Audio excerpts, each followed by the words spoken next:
Critics say it'll be a huge blow to young families in Somerset, but supporters argue it's a change that needs to happen to offer better services. The County Council's plans to transform the way your local children's centres are run are proving fairly controversial.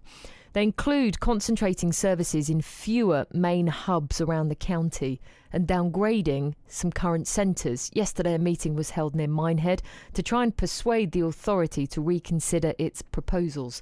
And BBC's Somerset's Luke Knight was there. No ifs, no buts, no children's centre cuts. No ifs, no buts. No children's centre cuts. I'm Catherine C. and I'm the Secretary of West Somerset Labour Party. Well, today we're protesting against the County Council's plans to downgrade this children's centre to what they're calling a linked delivery point. We protest against this because when this has happened to a children's centre already in Dulverton, there are now no children's services from that centre whatsoever. In fact, the whole of Exmoor is completely bereft of any Somerset County Council provision. Are you a mother yourself that brings a child to this centre? I am indeed. I have 4 children and I've also suffered from postnatal depression myself, so I understand how vital these services are to the local community. From your demonstration today, what would you like to see come out of it? Well, we'd certainly like to see a fair and true consultation as a start off. The questions are extremely leading and we don't think this is fair. We don't think the general public are being told the truth about what the County Council's plans are already. I'm Siobhan Lennon Patience. And who's this little one that you've got with you today? This is Lorcan. my son, Hello, yeah. Lorcan. Can you say hello for me? Hello. Hello. And you've brought your teddy bear along, Yes, obviously. of course, it's yes, children, yes. parents and a teddy bear demonstrations. Presumably he's got a name. This is the boss. The boss. Yeah. So I take it, does he come here a lot? He does, yeah, absolutely. He uses the nursery here anyway, which is fantastic, and I know is not going to be part of the problems that we have here. But right from the outset, we came here to baby groups, and it's got so much potential in terms of things like health. There's a dental surgery in here that is underused or not used at all.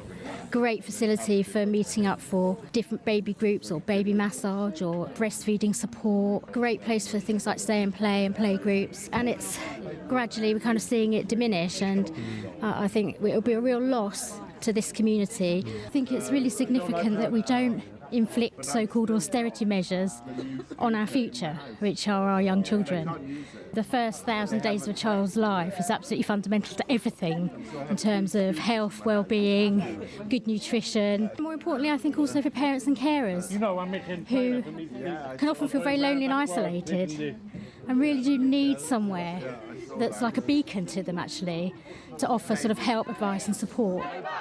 No children's centre. And what's your name? Dylan. Hello, Dylan. And have you used this centre before when you were smaller? Yes, I've been here quite a few times when I was younger. And what did you like about it? I think like the amount of stuff they had in here, which was kind of good for the children and stuff to play around in it. Did it help your relatives that brought you in as well? It would like make them relax a bit instead of like walking around doing stuff for me. They would just sit down whilst I'd be playing with something. Yeah, and did you make friends here? I think I did. I met. Oh, you met all of these guys? You met all of these guys? Yeah. So, and you've stayed firm friends since? Yeah, we go to the same school and we sometimes go to the park with each other and play football together.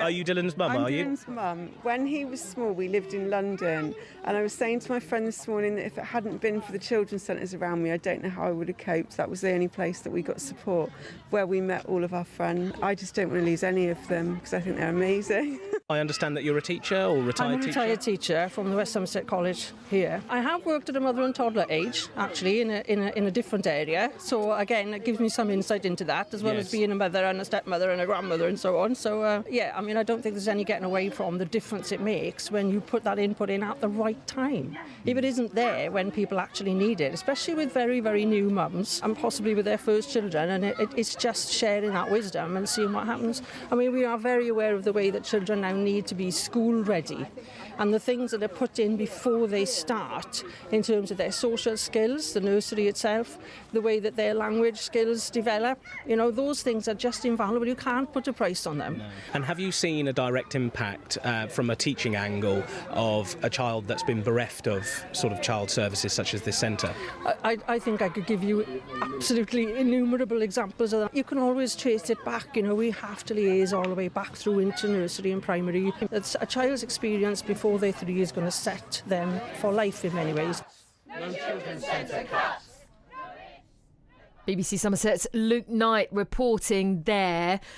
We have asked Somerset County Council about all of this, of course, and again, as always with these things, we do invite them on the programme to say, would you like to come on? Would you like to be interviewed? Have your say? Tell us a bit more from your side of things.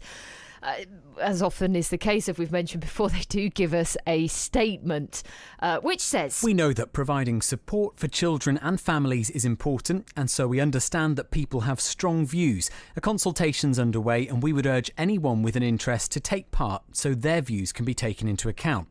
We believe our proposals would make it easier for people to get help and support, especially those who need it most, by delivering more through community venues, in people's homes and online. This is already happening in parts of Somerset. The proposals would also bring together all the support that's available, reduce spending on buildings so we can spend it on staff and services, and help meet the demand for school and nursery changes. To be clear, this consultation is about how and where we deliver support and would have no impact on the nursery at Alcombe."